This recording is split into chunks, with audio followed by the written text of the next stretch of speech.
భక్తిలో కూడా కొంచెం లోతుకు ప్రయాణం చేయాలండి.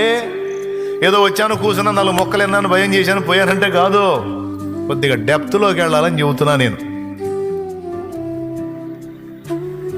ఒక్కొక్క అబ్బాయిని ఏందిరా వాడేంది ఎవరికో ఫోన్ చేస్తున్నాడు, కత్తి చెప్పండిరా ఎవడో తేడా పడేటట్టున్నాడు, వాడు ఇప్పుడు మన మాట వినడు, బాగా డెప్త్లోకి వెళ్ళాడు.